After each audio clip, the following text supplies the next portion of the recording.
ನಮಸ್ಕಾರ ವೀಕ್ಷಕರೇ, ಚಿಂತಾಮಣಿ ವಿಧಾನಸಭಾ ಕ್ಷೇತ್ರದಲ್ಲಿ ಪಕ್ಷದಿಂದ ಮತ್ತೊಂದು ಪಕ್ಷಕ್ಕೆ ಸೇರ್ಪಡೆ ಕಾರ್ಯಕ್ರಮ ಆರಂಭವಾಗಿದೆ. ಚಿಂತಾಮಣಿ ವಿಧಾನಸಭಾ ಕ್ಷೇತ್ರದ ಊಲ್ವಾಡಿ ಪಂಚಾಯಿತಿಗೆ ಸೇರಿದ ಹಂದಿಜೋಗಿಗಡ್ಡದ ಕೆಲವು ಕುಟುಂಬಗಳು ಕಾಂಗ್ರೆಸ್ ತೊರೆದು ಜೆಡಿಎಸ್ ಪಕ್ಷಕ್ಕೆ ಸೇರ್ಪಡೆಗೊಂಡರು. ಚಿಂತಾಮಣಿಯ ಮಾಜಿ ಶಾಸಕರಾದ ಜೆ.ಕೆ. ಕೃಷ್ಣಾರೆಡ್ಡಿರವರ ಸಮ್ಮುಖದಲ್ಲಿ ಸೇರ್ಪಡೆಗೊಂಡ ಕುಟುಂಬಗಳಿಗೆ ಜೆ.ಕೆ. ಕೃಷ್ಣಾರೆಡ್ಡಿರವರು ಹೂವಿನ ಹಾರ ಮತ್ತು ಪಕ್ಷದ ಶಲ್ಯವನ್ನು ಹಾಕಿ ಜೆಡಿಎಸ್ ಬಾವುಟ ನೀಡಿ ಆತ್ಮೀಯವಾಗಿ ಬರಮಾಡಿಕೊಂಡರು.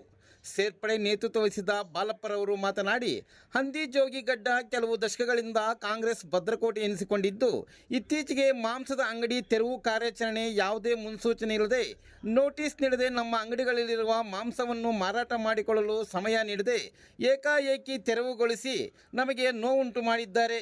ಈ ಬಗ್ಗೆ ಶಾಸಕರು ಆಪ್ತರಿಗೆ ಫೋನ್ನಲ್ಲಿ ಸಂಪರ್ಕ ಮಾಡಿದರೂ ನಮಗೆ ಪ್ರತಿಕ್ರಿಯೆ ನೀಡಲಿಲ್ಲ. ಈ ಬಗ್ಗೆ ಬೇಸತ್ತು ನಾವು ಇಂದು ಜೆಡಿಎಸ್ ಪಕ್ಷಕ್ಕೆ ಸೇರ್ಪಡೆಯಾಗಿದ್ದೇವೆ ಎಂದು ತಿಳಿಸಿದರು. ಮಾಜಿ ಶಾಸಕರು ಜೆ.ಕೆ. ಕೃಷ್ಣಾರೆಡ್ಡಿರವರು ಮಾತನಾಡಿ, ಶಾಸಕರು ಅಭಿವೃದ್ಧಿ ಮಾಡೋದರಲ್ಲಿ ನಮ್ಮ ತಕರಾರು ಇಲ್ಲ. ಯಾವುದೇ ಪರ್ಯಾಯ ವ್ಯವಸ್ಥೆ ಇಲ್ಲದೆ ಬಡವರಿಗೆ ತೊಂದರೆ ಕೊಡೋದು ಎಷ್ಟರ ಮಟ್ಟಿಗೆ ಸರಿ ಎಂದರಲ್ಲದೆ ನಾನು ಶಾಸಕನಾಗಿದ್ದಾಗ ಯಾರಿಗೂ ತೊಂದರೆ ನೀಡಿರುವುದಿಲ್ಲ ಎಂದು ತಿಳಿಸಿದರು. ಈ ಸಂದರ್ಭದಲ್ಲಿ ಸ್ಥಳೀಯ ಜೆಡಿಎಸ್ ಮುಖಂಡರು ಮತ್ತಿತರರು ಉಪಸ್ಥಿತರಿದ್ದರು.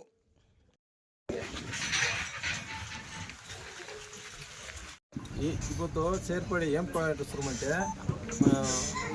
పొన్నిమట నంగాళ్ళు చెప్తాను. పొన్నిమట నంగాళ్ళు ఈ పొద్దుటికి మేము కాంగ్రెస్ తప్పితే వేరే ఓటు ఇప్పటికి వేయట్లేదు. ఇప్పటికి నాకు ఓటు వేసిన ఉంటుంది కానీ కాంగ్రెస్ తప్పితే వేరే దానికి ఓటు వేయట్లా. 12 ఏళ్ళు చేపించింది అంగాళ్ళ సుధాకర్ రెడ్డి, పుట్టించింది ఆయనే, చేసింది ఆయనే, పుట్టించింది ఆయనే. ఏమో మాకు ఇదప్ప కొడతాము, లేదు టైం తీసుకోపా, 5 దినాలు లేదు ఉదయం టైం తీసుకోపా, మటన్ అంగడి ఇంకా పెట్టుకోవడం ఒకతోటి చేసి పిల్లలు తప్పుతా అంటే మటన్ మన్ను పడుతూ ఉంది. మాకు ఎంత కొడుకు కాలింది నాకు తెలుసు. నువ్వు వచ్చి టైం మా ఎప్పుడు సొమ్మేం కాదు, అది గవర్నమెంట్ సొమ్మే మాదేం కాదు. నువ్వు టైం తెచ్చి మాకు కొట్టించుకుంటే అబ్బాయి మొన్న ఆ ఫోన్ వేసి ఎవరికి ఎమ్మెల్యే పిఏకి ఫోన్ రెస్పాన్స్ లేదు, యజమానికి మాట్లాడదామంటే రెస్పాన్స్ లేదు. అందువల్ల ఎవరు డిసిషన్ లేదు, మా ఓన్ డిసిషన్. మేము ఎవరు బలంతరములే, అందుకోసం మాకు బెజారు కాబట్టి పార్టీ చేంజ్ చేయడం అంతే. ಎಷ್ಟು ವರ್ಷ ಬಾಲಪ್ಪ ಸರ್ 15 ವರ್ಷ 20 ವರ್ಷದಿಂದ ಅವ್ರನ್ನ ಅದೇ ಪರ್ಯಾಲಿದ್ವಿ, ಬೇರೆ ಪಾರ್ಟಿ ನೋಡಿಲ್ಲ ಇಷ್ಟವರೆಗೂ ನಾವು. ಸರ್ ಇವತ್ತು ಒಂದು 8 ಜನ,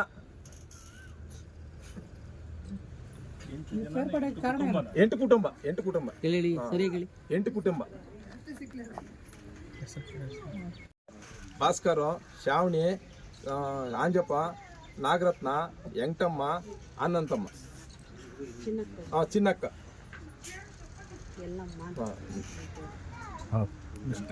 ಗಡ್ಡೆ ಅಂತ. ಆಮೇಲೆ ಮಾರುತಿನಗರ ಅಂತ ಹೆಸರಿಕ್ಕಿರೋದು.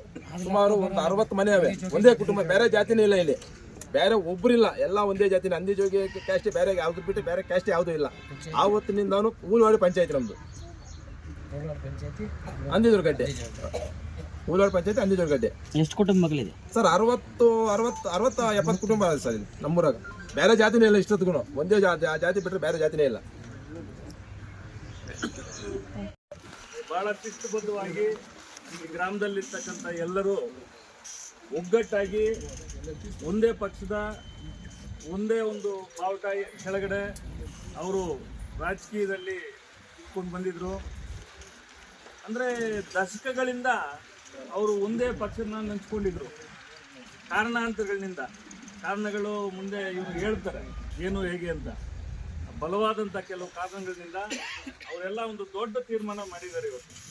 ಏನು ಅಂತಂತಂದರೆ, ಈ ಕ್ಷೇತ್ರದಲ್ಲಿ 15 ವರ್ಷದ ಹಿಂದೆ, ಸುಮಾರು 18-19 ವರ್ಷ ಆಯಿತು, 15 ವರ್ಷದಿಂದ ಹಿಂದೆ ಈವರೆಗೂ ಒಂದು 10 ವರ್ಷ ನಮ್ಮ ಒಂದು ವಿಧಾನಸಭಾ ಕ್ಷೇತ್ರದ ಶಾಸಕರಾಗಿದ್ದಂಥ ಎಂ ಕೃಷ್ಣಾರೆಡ್ಡಿಯವರು ಹಾಗೂ ಈಗ ಶಾಸಕರಾಗಿರ್ತಕ್ಕಂಥ ಹಾಲಿ ಶಾಸಕರಾದಂಥ ಸುಧಾಕರ್ ಅವರು ಇಬ್ಬರನ್ನೂ ನೋಡಿರ್ತಕ್ಕಂಥ ಈ ಹಳ್ಳಿಯ ಜನತೆ, ಇಬ್ಬರಲ್ಲೂ ಇರ್ತಕ್ಕಂಥ ವ್ಯತ್ಯಾಸಗಳು, ಜನಗಳ ಪರವಾಗಿರ್ತಕ್ಕಂಥ ಒಂದು ಕಾಳಜಿ, ಜನಾನುರಾಗಿ, ಇವರು ಕಾರ್ಯಕರ್ತರುಗಳನ್ನ ಯಾವ ರೀತಿ ನೋಡ್ಕೊಳ್ತಾರೆ, ಇವ್ರ ಕಷ್ಟ ಸುಖಗಳಲ್ಲಿ ಯಾವ ರೀತಿ ಭಾಗಿಯಾಗ್ತಾರೆ, ಇವ್ರು ತೊಂದರೆ ಆದಾಗ ಇವ್ರು ಯಾವ ರೀತಿ ಸ್ಪಂದಿಸ್ತಾರೆ ಅಂತನ್ನೋ ವಿಚಾರನ ಮನಗಂಡು ಇವತ್ತು ಇರ್ತಕ್ಕಂಥ ಭಾಗಶಃ ಎಲ್ಲರೂ ಇವತ್ತು ಈ ನಮ್ಮ ನಾಯಕರಾದಂಥ ಮಾಜಿ ಜನಪ್ರಿಯ ಶಾಸಕರಾದಂಥ ನಮ್ಮ ಎಂ ಕೃಷ್ಣಾರೆಡ್ಡಿ ಸಾಹೇಬರ ಒಂದು ಆಧ್వర్ಯದಲ್ಲಿ JDS ಪಕ್ಷಕ್ಕೆ ಇವತ್ತು ಸೇರ್ಪಡೆ ಆಗ್ತಾ ಇದ್ದಾರೆ. ಅದಕ್ಕೆ JDS ಪಕ್ಷಕ್ಕೆ ಈ ದಿವಸ ಈ ಗ್ರಾಮದಲ್ಲಿ ಸೇರ್ಪಡೆ ಆಗುವಂಥ ಎಲ್ರಿಗೂ ಸಹಿತ ನಾನು ಅಭಿನಂದನೆಯನ್ನು ತಿಳಿಸ್ತೇನೆ. ಇಲ್ಲಿ ಅನೇಕ ವರ್ಷಗಳಿಂದ ಒಂದೇ ಕುಟುಂಬಕ್ಕೆ ದುಡ್ಕೊಂಡು ಬಂದಿರತಕ್ಕಂಥ ಒಂದು 10-15 ಕುಟುಂಬಗಳು ಬದುಕ್ತಾ ಇರ್ತಕ್ಕಂಥ ಜೀವನಾಂಶವಾಗಿರ್ತಕ್ಕಂಥ ಮಟನ್ ಅಂಗಡಿಗಳನ್ನು ಅವ್ರಿಗೆ ನೋಟಿಸ್ ಇಲ್ದಿರ ಪಾಪ ಅವರು ಅಂಗಡಿಯಲ್ಲಿರ್ತಕ್ಕಂಥ ಮಟನ್ನು ಕೂಡ ಎತ್ಕೊಳ್ಳೋಕ್ಕೆ ಹಿಡಿದಿರ ಅವರು ದಬ್ಬಾಕಿದ್ದಾರೆ. ಆ ಮಟನ್ನು ಸೇಲ್ ಮಾಡ್ಕೊಳ್ಳೋಕ್ಕೂ ಟೈಮ್ ಇಲ್ದಿರ ದಬ್ಬಾಕಿ ಅವರ ಜೀವನನ ಇದು ಮಾಡಿದ್ದಾರೆ. ಇವಾಗ ಅವರು ಬೀದಿಗೆ ಬಿದ್ದಿದ್ದಾರೆ ಅಂತ ಅವರು ನಮ್ಮ ಹತ್ರ ಬಂದು, ಸಾರ್ ಇಲ್ಲ ನಮಗೆ ಅವ್ರ ಹತ್ರ ರೆಸ್ಪಾನ್ಸ್ ಇಲ್ಲ, ಬದುಕೋಗಿ ಬಿಡಲ್ಲ ಅವರು, ಆದ್ದರಿಂದ JK ಸಾಹೇಬ್ರ ಹತ್ರ ನಾವು ಸೇರ್ಕೊತೀವಿ, ಏನೋ ಅವರು ನಮ್ಗೆ ಬದುಕೋಕೆ ಒಂದು ದಾರಿಯನ್ನು ತೋರಿಸ್ತಾರೆ ಅನ್ನೋ ಒಂದು ಉದ್ದೇಶದಿಂದ ನಮ್ಮನ್ನು ಬಂದು ಮಾತಾಡಿದ್ರು. ನಾವು ಸರಪ್ಪ ಹಾಗಾದರೆ ನಾವು ಸಾಹೇಬ್ರ ಹತ್ರ ಮಾತಾಡ್ತೀವಿ ಅಂದಿದ್ದೆ. JK ಸಾಹೇಬ್ರನ್ನ ಮಾತಾಡಿದ್ವಿ.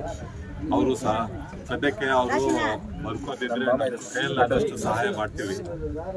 ಇವಾಗ ಸದ್ಯಕ್ಕೆ ನಮ್ಮ ಗೌರ್ಮೆಂಟ್ ಇಲ್ಲ, ನಾವೇನು ಮಾಡೋಕ್ಕಾಗಲ್ಲ ಅಂತ ಸಾಹೇಬ್ರು ಆ ಉದ್ದೇಶದಿಂದ ಇವರು ಬಡವರ ಪಕ್ಷ ಅಲ್ಲ ಅನ್ನೋ ಒಂದು ಮೇಯ್ನ್ ಉದ್ದೇಶದಿಂದ ಇಲ್ಲಿರ್ತಕ್ಕಂಥ 8-10 ಕುಟುಂಬಗಳು ಬಂದು ಇವಾಗ ನಮ್ಮ ಪಕ್ಷಕ್ಕೆ ಸೇರ್ಕೊಂಡಿದ್ದಾರೆ. ಅವ್ರಿಗೆ ದೇವರು ಒಳ್ಳೇದು ಮಾಡಲಿ, ನಮ್ಮ ಪಕ್ಷನ ಬಲವರ್ಧನೆ ಮಾಡಲಿ ಅಂತ ಹೇಳ್ತಾ ನಾನು ಒಂದು 2 ಮಾತನ್ನು ಮುಗಿಸ್ತೀನಿ. ಹೇಗೆ ಗ್ರಾಮ ಪಂಚಾಯಿತಿ ವ್ಯಾಪ್ತಿಗೆ ಬರ್ತಕ್ಕಂಥ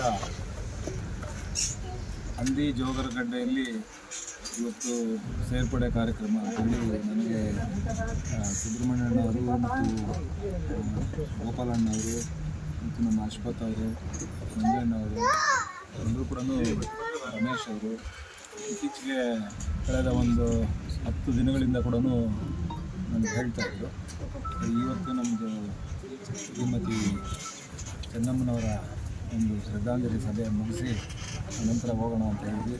ಇವತ್ತು ಈ ಗ್ರಾಮದಲ್ಲಿ ನಾನು ಈ ಕ್ಷೇತ್ರಕ್ಕೆ 17 ವರ್ಷಗಳಿಂದ ಕೂಡ ಹಲವಾರು ಸಾರಿ ನಮ್ಮ ಮುಖಂಡರ ಮನೆಗೆ ಬರ್ತಾಯಿದ್ದೆ. ಆದರೆ ಕೆಲವು ಸಂದರ್ಭಗಳಲ್ಲಿ ಅಭಿವೃದ್ಧಿ ವಿಚಾರದಲ್ಲಿ, ಬೋರ್ವೆಲ್ ಕೊರೆಯುವಂಥ ವಿಚಾರದಲ್ಲಿ, ರಸ್ತೆ ಮಾಡುವಂಥ ವಿಚಾರದಲ್ಲಿ ಕೂಡ ಅಂದರೆ ಬಾಳಪ್ಪನವರು ಇವತ್ತು ಏನು ಆವತ್ತಿನ ಸಂದರ್ಭದಲ್ಲಿ ಅಂದರೆ ಅದು ನಮ್ಗೆ ಅರ್ಥ ಆಗ್ತದೆ. ರಾಜಕೀಯವಾಗಿ ಒಂದು ಕುಟುಂಬಕ್ಕೆ ಎಷ್ಟು ಪ್ರಬಲವಾಗಿ ಹೋರಾಟ ಮಾಡ್ತಾಯಿದ್ರು ಅನ್ನುವಂಥದ್ದು ನಮಗೆ ಗೊತ್ತಾಗುತ್ತೆ, ಅರ್ಥ ಆಗುತ್ತೆ. ಹಾಗಾಗಿ ಅದನ್ನು ನಾನು ತಪ್ಪು ಅಂತಲೂ ಕೂಡ ಅಂದ್ಕೊಳ್ತಾ ಇರಲಿಲ್ಲ. ಯಾಕಂದರೆ ನನಗೆ ಅರ್ಥ ಆಗ್ತದೆ ರಾಜಕಾರಣದಲ್ಲಿ ಇರ್ತಕ್ಕಂಥವ್ರಿಗೆ ಯಾವ್ಯಾವ ಗ್ರಾಮದಲ್ಲಿ ಹೆಂಗೆ ಇರುತ್ತೆ ಏನು ಅನ್ನುವಂಥದ್ದು. ಅಂದರೆ ಆ ಒಂದು ಕುಟುಂಬಕ್ಕೆ ಅದು ಒಳ್ಳೆಯದೋ ಕೆಟ್ಟದ್ದೋ, ಆದರೆ ಬಾಲಪ್ಪನವರು ಅಷ್ಟು ಹೋರಾಟ ಮಾಡ್ತಾಯಿದ್ರು. ಇವತ್ತು ಅವರೇ ಹೇಳಿದ್ದಾರೆ ಯಾವ ಕಾರಣಕ್ಕಾಗಿ ಹೊರಗೆ ಬಂದಿದ್ದೀವಿ ಅನ್ನೋಂಥದ್ದು.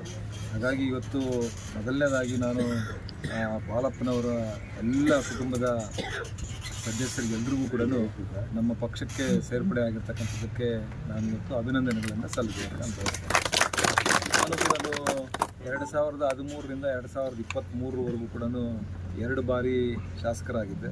ಶಾಸಕರಾಗಿ ಇಲ್ಲಿ ಕೆಲಸ ಮಾಡತಕ್ಕಂಥ ಸಂದರ್ಭದಲ್ಲಿ ಬಾಲಪ್ಪನವರು ಕೂಡ ಅಲ್ಲಿ ಅಂಗಡಿಗಳಿದ್ದರು. ಇನ್ನು ಈ ಗ್ರಾಮದ ಹಲವಾರು ಜನರು ಕೂಡ ಅಂಗಡಿಗಳು ಇಟ್ಕೊಂಡಿದ್ದರು. ಯಾವತ್ತೂ ಕೂಡ ನಾನು ನೀವು ಯಾಕಪ್ಪ ಇಲ್ಲಿ ಇಟ್ಕೊಂಡಿದ್ದೀರಾ ಅನ್ನುವಂಥ ಮಾತು ನಾನು ಕೇಳಿರಲಿಲ್ಲ. ಅಂದರೆ ಬಾಲಪ್ಪ ಅವರು ಕುಟುಂಬದವ್ರು ಅಷ್ಟೇ ಅಲ್ಲ, ಈ ನಗರ ಭಾಗದಲ್ಲಿ ಇರ್ತಕ್ಕಂಥವ್ರಿಗೆ ಯಾರಿಗೂ ಕೂಡ ಅದೇನು ತೊಂದರೆ ಮಾಡಿರಲಿಲ್ಲ. ಆದರೆ ಈಗ ಅವರು ಹೇಳಿದಾಗೆ ಕನಿಷ್ಠ ಒಂದು ನೋಟಿಸ್ ಕೊಡಬೇಕಾಗಿತ್ತು. ನೋಟಿಸ್ ಕೊಟ್ಟು ಅವರಿಗೆ ಪರ್ಯಾಯ ವ್ಯವಸ್ಥೆಯನ್ನು ಕೂಡ ಮಾಡಬೇಕಾಗಿತ್ತು. ಅದು ಎಲ್ಲ ಕಡೆ ಕೂಡ ಪರ್ಯಾಯ ವ್ಯವಸ್ಥೆ ಮಾಡ್ತಾರೆ. ಆದರೆ ಇಲ್ಲಿ ನಾನು ಕೂಡ ಕಳೆದ 3 ವರ್ಷಗಳಿಂದ ಕೂಡ ನೋಡ್ತಾ ಇದ್ದೇನೆ ಇವರ ದೌರ್ಜನ್ಯ ಅಧಿಕಾರಿಗಳ ಮೂಲಕ ಯಾವ್ಯಾವ ರೀತಿ ಮಾಡ್ತಾಯಿದ್ದಾರೆ, ಏನು ಮಾಡ್ತಾಯಿದ್ದಾರೆ ಅನ್ನೋದು. ಇದು ಜಾಸ್ತಿ ದಿವಸ ಉಳಿಯೋದಿಲ್ಲ, ಇಂಥದ್ದೆಲ್ಲ ಆಗಬಾರ್ದು. ಸಮಾಜದಲ್ಲಿ ಎಲ್ಲ ಬಡಬಗ್ಗರು ಕೂಡ ಬದುಕಿ ಬಾಳಬೇಕಾಗಿದೆ. ಹಾಗಾಗಿ ನೀವು ಅಭಿವೃದ್ಧಿ ಮಾಡೋದರಲ್ಲಿ ನಮ್ದು ಯಾರ್ದು ಕೂಡ ತಕರಾರಿಲ್ಲ. ಆದರೆ ನೀವು ಹಂತವಾಗಿ ಈಗ IDSMT ಮಳಿಗೆಗಳಲ್ಲಿ ಯಾರ್ಯಾರು ಬಾಕಿ ಇದ್ದರು ಹಣ ಕಟ್ಟುವಂಥದ್ದು. ಆದರೆ ನೀವು ಹಣ ಕಟ್ಬಿಡಿ, ಆಮೇಲೆ ನಿಮಗೆಲ್ಲ ಮೇಲೆ ಕಟ್ಕೊಡ್ತೀವಿ ಅಂತೇಳಿ ಹಣನೂ ಕಟ್ಸ್ಕೊಂಡು ಇವತ್ತು ಡೆಮಾಲೇಷನ್ ಮಾಡಿರ್ತಕ್ಕಂಥದ್ದು ಇದು ಖಂಡನೀಯವಾದಂಥದ್ದು. ಹಿಂದೆ ಕೂಡ ಹೇಳಿದ್ದೀನಿ ಈಗ ಮಾಡಬಾರ್ದಾಗಿತ್ತು ಅಂತ ಅವ್ರಿಗೆ ನೋಟಿಸ್ ಕೊಟ್ಟು ಅಥವಾ ನೀವು ಇಷ್ಟು ದಿವಸದಲ್ಲಿ ಹೊಡಿತೀವಿ, ಬಿಲ್ಡಿಂಗ್ ಡೆಮಾಲೇಷನ್ ಕೆಡವಬೇಕು, ಬೇರೆ ಕಟ್ಟಬೇಕು, ನೀವು ಸ್ಥಳಾಂತರ, ನೀವು ಬೇರೆ ಜಾಗ ಹುಡುಕೊಳ್ಳಿ ಅನ್ನೋದು ಯಾವುದೇ ರೀತಿಯಾದಂಥ ಏನೂ ಹೇಳಿಲ್ಲ. ಯಾವುದೇ ಮುನ್ಸೂಚನೆಯೂ ಇಲ್ದಿರ ಏಕಾಏಕಿ ಬಂದು ಆ ಬಿಲ್ಡಿಂಗ್ಗಳನ್ನು, ಕಟ್ಟಡಗಳನ್ನು ತೆರವು ಮಾಡಿಸಿರ್ತಕ್ಕಂಥದ್ದು ನಿಜವಾಗ್ಲೂ ಕೂಡ ಅದು ಖಂಡಿಸಬೇಕಾಗ್ತದೆ. ಹಾಗಾಗಿ ಇವತ್ತು ಅವರೆಲ್ಲರೂ ಕೂಡ ಬೇಸತ್ತು, ಯಾಕಂದರೆ ಅವರು ಹಲವಾರು ವರ್ಷಗಳಿಂದ, ಬಹುಶಃ ನನಗೆ ಗೊತ್ತಿದ್ದ ಹಾಗೆ ಅವರ ಕುಟುಂಬದಲ್ಲಿ ರಾಜಕಾರಣ ಪ್ರಾರಂಭ ಆದಾಗಲಿಂದ ಕೂಡ ಈ ಗ್ರಾಮದಲ್ಲಿ ಇವರೆಲ್ಲರೂ ಕೂಡ ಬೆಂಬಲವನ್ನು ಸೂಚಿಸ್ಕೊಂಡು ಬರ್ತಾಯಿದ್ರು. ಅವ್ರು ಸೋಲ್ಲಿ ಗೆಲ್ಲಿ ಅವ್ರ ಜೊತೆಯಲ್ಲಿ ನಿಂತು ಹೋರಾಟ ಮಾಡಿರ್ತಕ್ಕಂಥವ್ರು. ಹಾಗಾಗಿ ಇವರು ಬೇಸತ್ತು, ಅಂದರೆ ಯಾರ್ದು ಇಲ್ಲಿ ಒತ್ತಡ ಇನ್ನೊಂದು ಇಲ್ಲ, ಅವ್ರಿಗೆ ಬೇಸತ್ತು. ಅವರು ಟೆಲಿಫೋನಲ್ಲಿ ಮಾತಾಡಬೇಕು ಅಂದರೂ ಕೂಡ ಮಾತಾಡಲಿಲ್ಲ ಅನ್ನುವಂಥದ್ದನ್ನು ಈಗ ಅವ್ರ ಬಾಯಿಂದನೇ ನಾನು ಕೇಳಿದೆ. ಹಾಗಾಗಿ ಇವತ್ತು ನಮ್ಮ ಪಕ್ಷಕ್ಕೆ ಸೇರ್ಪಡೆ ಆಗಿದ್ದಾರೆ. ಮತ್ತೊಮ್ಮೆ ಅವರಿಗೆ ನಾನು ವಿಶೇಷವಾಗಿ ಅಭಿನಂದನೆಗಳನ್ನು ಸಲ್ಲಿಸ್ತೇನೆ. ಮತ್ತು ನಾವು ನಮ್ಮ JDS ಕುಟುಂಬ ಏನಿದೆ ಇವತ್ತು ಇಡೀ ಕ್ಷೇತ್ರದಲ್ಲಿ ನಮ್ಮ ಕುಟುಂಬದ ಸದಸ್ಯರು ಅಂತೇಳಿ ಅವ್ರನ್ನೂ ಕೂಡ ಒಟ್ಟಾಗಿ ಕರ್ಕೊಂಡು ಹೋಗುವಂಥ ಕೆಲಸವನ್ನು ಮಾಡ್ತೇವೆ. ಮುಂದಿನ ದಿನಗಳಲ್ಲಿ ಇವರಿಗೆಲ್ಲರಿಗೂ ಕೂಡ ಯಾರ್ಯಾರಿಗೆ ತೊಂದರೆಗಳಾಗಿದೆ ಇವರೆಲ್ಲರಿಗೂ ಕೂಡ ಅನುಕೂಲ ಮಾಡುವಂಥ ಕೆಲಸವನ್ನು ಕೂಡ ನಾನು ಮಾಡ್ತೇನೆ. ಖಂಡಿತ ಒಳ್ಳೆಯದಾಗುತ್ತೆ ಅನ್ನುವಂಥ ಭರವಸೆಯನ್ನು ಕೂಡ ನಾನು ಮಾಡಪ್ಪ ಕುಟುಂಬದವರಿಗೆ ಕೂಡ ತಿಳಿಸ್ತೇನೆ. ಆದರೆ ಈಗ ತಕ್ಷಣಕ್ಕೆ ಅವ್ರು ಏನು ಮಾಡ್ತಾಯಿದ್ರು ಮಾಡಲಿ, ಮುಂದಿನ ದಿನಗಳಲ್ಲಿ ಎಲ್ಲರಿಗೂ ಕೂಡ ಒಳ್ಳೆಯದಾಗೋ ರೀತಿಯಲ್ಲಿ ಮಾಡಿಕೊಡುವಂಥ ಕೆಲಸವನ್ನು ಮಾಡ್ತೇನೆ. ವಾಪಸ್ ಕೊಟ್ಟಿದ್ದಾರೆ. ಇಲ್ಲ ಕೊಡಲಿಲ್ಲ. 75,000 ಒಬ್ಬೊಂದು ಅಂಗಡಿಗೆ 12 ಅಂಗಡಿಗೆ 75 ಸಾವಿರ ತಗೊಂಡಿದ್ದಾರೆ. ತಗೊಂಡ್ಬಿಟ್ಟು ಅಡ್ವಾನ್ಸ್ ಮೊದಲೇ ತಗೊಂಡಿದ್ದಾರೆ. ಮೊದಲೇ ಕೊಟ್ಬಿಟ್ಟಿದ್ದು ನಾವು. ಮೊದಲೇ ಕೊಟ್ಬಿಟ್ಟ ಮೇಲೆ ನಮ್ಗೆ ಬಾಡಿಗೆ ಕೊಟ್ಟಿದ್ದು 1,200 ರೂಪಾಯಿ ಫಿಕ್ಸ್ ಮಾಡಿ. ಕೆಲವು ದಿವಸ ಕಟ್ಟಿದ್ವು, ಬಾಡಿಗೆನೂ ಕಟ್ಟಿದ್ದೀವಿ. ಕೆಲವು ದಿವಸ ಕಟ್ಟಲಿಲ್ಲ. ವ್ಯಾಪಾರ ಆಗಲಿಲ್ಲ, ಒಂದೇ ಕಡೆ ಇದ್ದಿದ್ದು ವ್ಯಾಪಾರ ಆಗಲಿ ಬಿಟ್ಟು 75,000 65 ಕೊಡ್ತೀವಿ ಅಂತ ಹೇಳಿದ್ರು. 12 ವರ್ಷಕ್ಕಂತ ಕೊಡಲಿಲ್ಲ. ಅದನ್ನ ಕೊಟ್ಟಿದ್ರೆ ನೀವು ಜೀವನಾಂಶ ಏನೋ ಮಾಡ್ಕೊತಾರೆ ಎಲ್ಲೋ ಒಂದು. ಅದನ್ನ ತಗೊಂಡಿದ್ರೆ 75,000 ಕೊಟ್ಟಿದ್ರೆ ಸರಿ, ಕೊಟ್ಟಿದ್ರೆ ಬೇರೆ ಕಡೆ ಎಲ್ಲೋ ಒಂದು ಡಬ್ಬಾ ಅಂಗಡಿ ಹಾಕೊಂಡು ಜೀವನ ಮಾಡ್ಕೊಂತಾ ಇದ್ರಿ. ಅದು ಇಲ್ದಿರ ಆಗಿದೆ. ಅದಾಗಿದೆ. ನಮ್ಮೂರ್ದು 10 ಅಂಗಡಿಗೆ ಇರೋದು, ಇನ್ನು 8 ಅಂಗಡಿ. ಮಿಕ್ಕದು ಬೇರೆ ಹೋದ ಚಿಂತಾಮಣಿ ಒಂದು 4 ಅಂಗಡಿ ಇದೆ. ಊರಿನಲ್ಲಿ ಎಲ್ಲರೂ ಬಹುತೇಕ ಅದೇ ವ್ಯಾಪಾರ. ಅದು ಬಿಟ್ಟರೆ ಬೇರೆ ಏನು ಇಲ್ಲ. ಬೇರೆ ಕಡೆ ಹಳ್ಳಿ ಕಡೆ ಹೋಗ್ತಾ ಇದೀವೆಲ್ಲ ನಾವು. ಎಲ್ಲ ಹಳ್ಳಿ ಕಡೆ ಹೋಗ್ತಾ ಇದ್ದೀವಿ. ಚೇಳೂರಲ್ಲೇ ಮಾಡ್ತೀವಿ ಸರ್, ಅಂಗಡಿ ಚೇಳೂರಲ್ಲೇ ಮಾಡ್ತೀವಿ. ಇಲ್ಲಿಂದ ಹೋಗಿ ಚೇಳೂರು, ಕಡದಲು ಮರಿ ಈ ಕಡೆ ಎಲ್ಲ ದೂರ ಇಟ್ಕೊತ ಇದ್ದಾರೆ ಇವಾಗ. ಕಾಸಾಳ ತೋಪು, ಕೈವಾರದಲ್ಲಿ ಬೇರೆ ಹೋಗ್ತಾರೆ.